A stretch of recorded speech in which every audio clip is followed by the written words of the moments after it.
Moms kitchen ল্যাবে আপনাদের সবাইকে স্বাগত। আজ ভিডিওটা কিচেন গার্ডেন থেকে শুরু করলাম।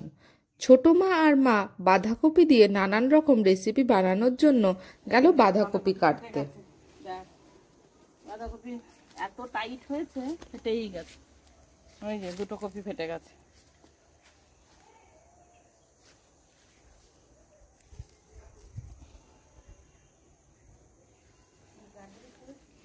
বাঁধাকপি কাট, দেখ ফেটে কি হয়েছে।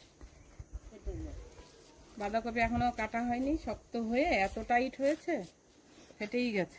এবার যেতে হবে রান্নাঘরে। চলুন দেখি কি রান্না হয়। বাঁধাকপি দিয়ে কি করবি? মুগ ডাল দিয়ে করি। নিরামিষ? হ্যাঁ, তা নিরামিষ নাকি আমিষ? হ্যাঁ, এটা আমিষও। আমি আমিষ খেয়েছি। নিরামিষ খাসনি মুগ ডাল দিয়ে? না, খেয়ে দেখবি। আমি পেঁয়াজ রসুন আমিও করে দেবো, দেখবি, পেঁয়াজ রসুন দিয়ে।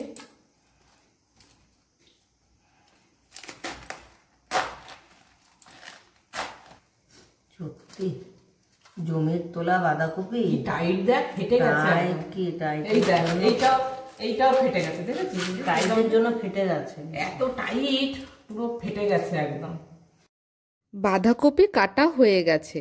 মুগ ডাল শুকনো কড়াইতে ভেজে নিতে হবে। মুগ ডাল ভাজা হয়ে গেলে জলে ফেলতে হবে, যাতে মুগ ডাল জ্বলে না যায়। কড়াইতে তেল দিয়ে দিতে হবে কেটে রাখা বাঁধাকপি। নাড়াচাড়া করে লবণ দিয়ে মিশিয়ে চাপা দিয়ে মজতে দিতে হবে।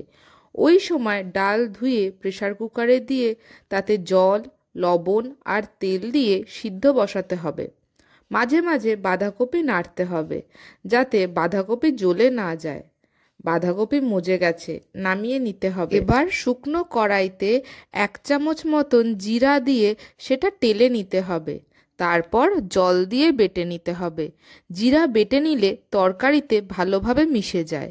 এবার কড়াইতে 2 চামচ ঘি দিয়ে তাতে শুকনো লঙ্কা দিয়ে হালকা ভেজে দিতে হবে তেজপাতা। নাড়াচাড়া করে চেরা কাঁচা লঙ্কা দিয়ে ভেজে দিতে হবে জিরা। জিরা ভাজা হয়ে গেলে লবঙ্গ, থেতো করা দারচিনি আর এলাচ দিয়ে ভালো করে ভাজতে হবে। এবার দিতে হবে টমেটো কুচি। একটু কষে দিতে হবে হিং। এবার ভালো করে কষতে হবে। টমেটো গলে গেলে দিতে হবে আদা বাটা। এবার ভালো করে কষে নিতে হবে। এবার দিতে হবে ধনে বাটা, জিরে বাটা, হলুদ আর চিনি। ভালো করে কষতে হবে, যাতে মশলার কাঁচা গন্ধ চলে যায়। এবার দিতে হবে ভাপানো বাঁধাকপি। মশলার সাথে ভালো করে মিশিয়ে দিতে হবে সিদ্ধ মুগের ডাল। দেখুন, মুগের ডাল গোটা গোটা আছে, অথচ গলে গেছে। এবার ভালো করে মিশিয়ে দিতে হবে গরম জল। এবার চাপা দিয়ে তরকারি সিদ্ধ হতে দিতে হবে। মিনিট 5 পর ঢাকনা তুলে ভাজা জিরে বাটা আর গরম মশলার গুঁড়ো আর 1 চামচ ঘি দিয়ে ভালো করে মিশিয়ে গ্যাস বন্ধ করে 10 মিনিট চাপা দিয়ে রাখতে হবে। তৈরি মুগ ডাল দিয়ে বাঁধাকপির তরকারি। অপূর্ব স্বাদ হয়েছিল এই তরকারির। এবার সার্ভিং বোলে ঢেলে গরম ভাতের সাথে পরিবেশন করুন।